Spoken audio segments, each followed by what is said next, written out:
Good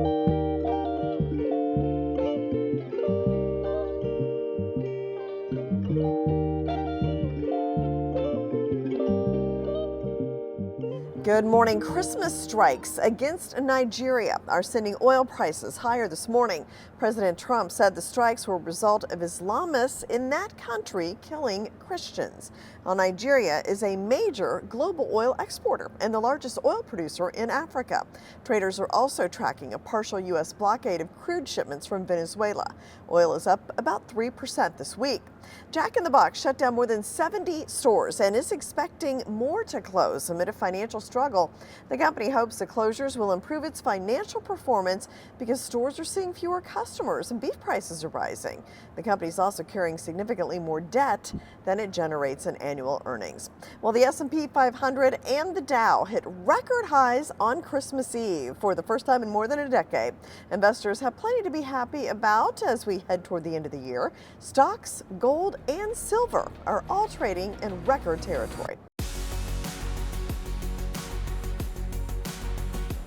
Mortgage rates ticked down this week. Freddie Mac says the average long-term mortgage rate fell to 6.18% from 6.21%. So it is trending lower, but also still within that range we've been in for a year or so. Mortgage rates began easing in July in anticipation of Federal Reserve interest rate cuts, which began in September and continued this month. Well, Coupon Bird says the average American parent or guardian spent $521 per child this holiday season. That was a 13% increase from last year. And nearly 6 in 10 parents expected to go into debt to pay for Christmas this year. That was up from 49% last year. Several distilleries across the U.S. filed for bankruptcy this year, with the most recent being A.M. Scott Distillery. Other distilleries located all over the place, Kentucky, Oregon, Colorado, have run into financial trouble this year. A decline in alcohol consumption is partly to blame for the bankruptcies, as a record low percentage of U.S. adults say they consume alcohol, according to a Gallup poll. Tariffs have also made some liquor more expensive. And Michael Bublé becoming the king of Christmas music with 16 million in sales. The Canadian-born artist continues to be a dominant force in holiday songs, with his 2011 Christmas album still a big seller. In fact, by some measures, Bublé tops Mariah Carey in holiday song sales. Now, Carey has earned $60 million in streaming royalties over the years for her song, All I Want for Christmas Is You.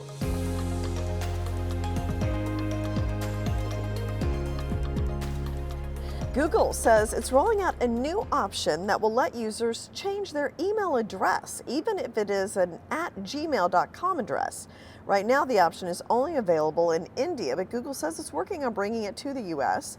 After changing, Google details that your original email address will still receive emails at the same inbox as the new one and work for sign-in, and that none of the account access will change. Users will be unable to change or delete their email within 12 months of the change. Well, Waymo is rolling out a fleet-wide software update after a massive San Francisco power outage exposed a critical bottleneck in the autonomous driving system, and it forced Waymo to halt robo-taxi services. Driverless cars stalled at darkened intersections. Now, the update is designed to help Waymo's self-driving software better recognize and respond to large-scale power outages, allowing vehicles to move through dark intersections more decisively. Well, the U.S. auto safety regulator has opened a defect investigation into Tesla Model 3 compact sedans over concerns that emergency door release controls may not be easily accessible or clearly identifiable in an emergency. The Office of Defects Investigation said the probe covers about 179,000 model year 2022 Tesla Model 3 vehicles. And TikTok Shop has rolled out a new feature that allows users to purchase digital gift cards. The move into digital gifting positions TikTok Shop to compete more directly with e-commerce giants like Amazon and eBay, both of which offer gift card options. TikTok Shop has also recently expanded into luxury retail.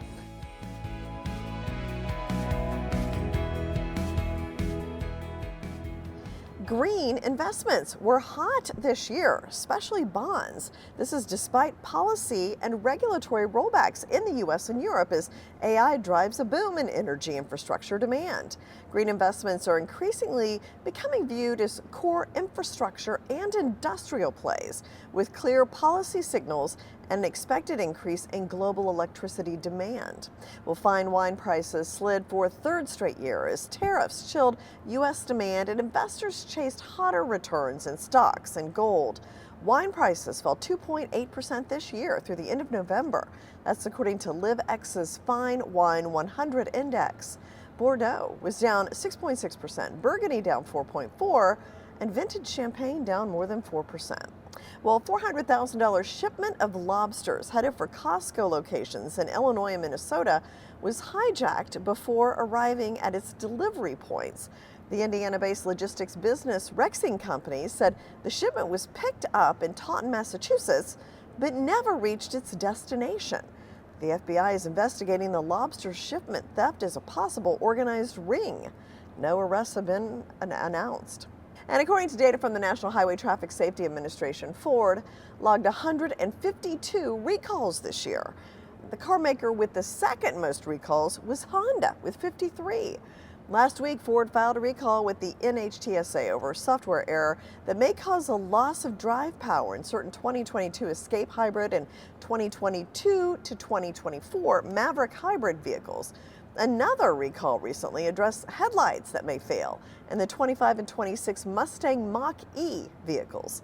From the New York Stock Exchange, I'm Jane King with your Ag and Energy Report.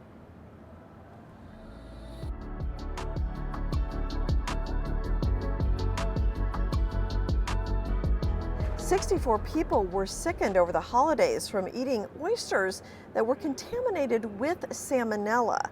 Now, the CDC says they don't know where these oysters came from. They're still looking to source that, but it did happen across 22 states.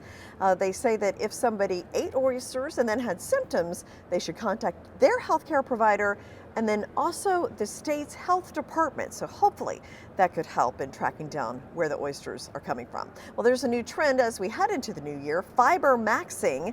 Food-related companies have noticed that people are seeking out more fiber. Now, the thinking is that more fiber will help with gut health and also with weight loss.